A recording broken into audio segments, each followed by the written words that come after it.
church is ringing the bell because it's a Sunday, and we're now about to go on to Otmoor, which is the little kingdom. Otmoor is an area of marshy land very close to Oxford, just a little bit to the northeast, an easy walk from anybody living in the centre of Oxford.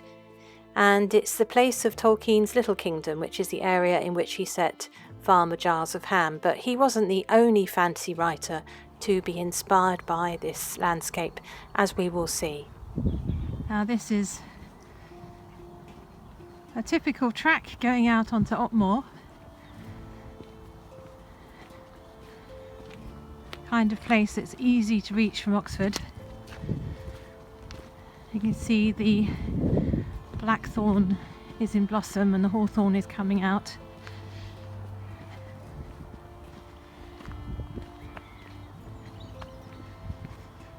And the sun is beckoning us forward.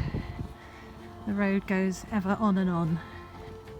So now we're joining a Roman road which runs between the old town of Dorchester, which has a wonderful abbey, and another Roman base which is to the north of us, over near Wendlebury.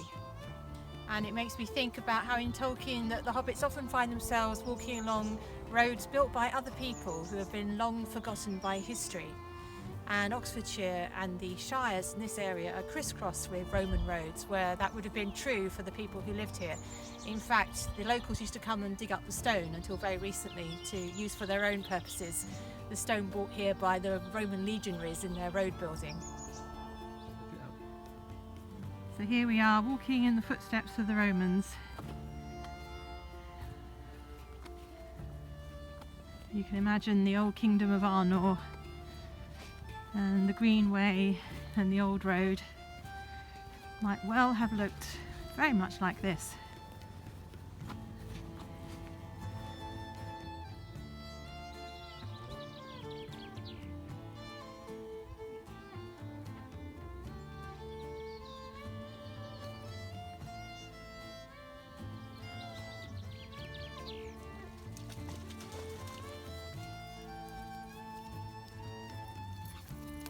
So I'm just going to change Oxford fantasy writers for a moment, because behind me, where you can see that mast, is Beckley Beacon and the village of Beckley.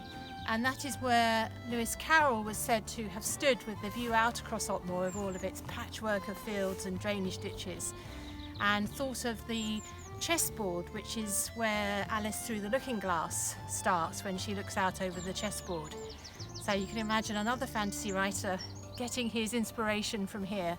Funny to think that during the 19th century this was actually a real battleground of people fighting enclosure, which gives another aspect to the chess game that I'd never thought of before. So fortunately, as it's a Sunday, we're allowed out onto this part of the moor, but this is actually, as you can see, a military zone, and particularly during the Second World War was used for artillery practice. So the land has some pits and hollows, maybe a bit like the Dead Marshes. And here, looking at nature though, we've got a typical hedge of this area, and you've got the hawthorn, which is the one with the green leaves on at the moment, and that is from the old Anglo-Saxon word meaning hedge, hedging plant or hedge bush, because they used it for hedging. And another plant that you'll find is the sloe, which has berries, I think you can put in gin, and that is from the Anglo-Saxon meaning to flail, and they used to use it for beating, separating the corn, the wheat. So hedgerows were very productive, and here we are about to head into danger, but the flags are not flying, so we should be all right. So here you can see the Wetlands of Ottmore, which attract all sorts of birds, great haven for bird watchers. And there's one thing which you don't get in the landscapes of Middle-earth, which you can see on the horizon here, which is the tower of the church where we started our walk. And that's because Middle-earth doesn't have any temples or places of worship. And here is the view the other way, looking over to Beckley Beacon. Now, if you can spot another church tower, of course what they used to do in the olden days is ride from steeple to steeple, and that's where you got the word steeplechase. You could take your own route, though I advise not to try and ride through this. And the first person to get from steeple to steeple was the winner. This, though, looks very like the dead marshes. Permanently wet. Even the hedge is buried up to its roots, reflecting the sky. But I promise you there is nothing macabre buried in here. Just a very good place for wildlife.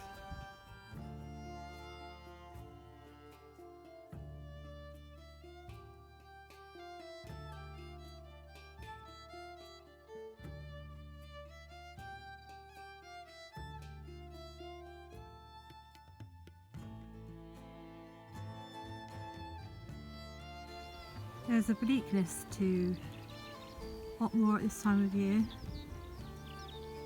with the browned stalks of last year's growth, but you can hear the birds singing.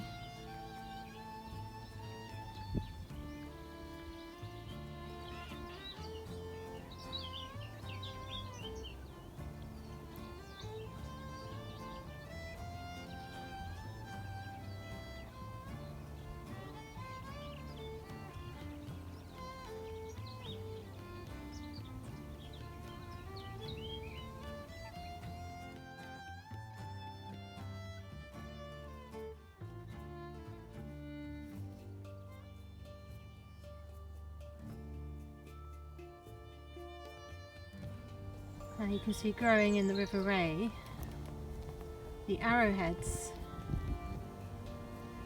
which is a weed just poking up above the water. And this is one of the drainage ditches, the River Ray, that we've been crossing to get out onto Otmoor, and we're now heading back into Oddington. So here we are at the outskirts of Oddington, which is one of the 7 villages. The way Otmoor works is it's like a sort of saucer shape in the middle of some low hills, and the villages are on the outside edge. And they're all fiercely independent, which is, again, has that feel of the Shire about it. And of course it's looking beautiful today in the sunshine with all the blossom out. And it'll be a short walk from here back to Charlton, where we started our walk, past the grazing lands, which were called Lammas lands because the grazing there was to do with the feast, the harvest feast of the loaf. Literally it was loaf mass, Lammas, so ancient grazing grounds. So history is everywhere on this walk, and it's totally beautiful and very flat, an easy walk to do. So here we are back where we started in Charlton on Otmoor.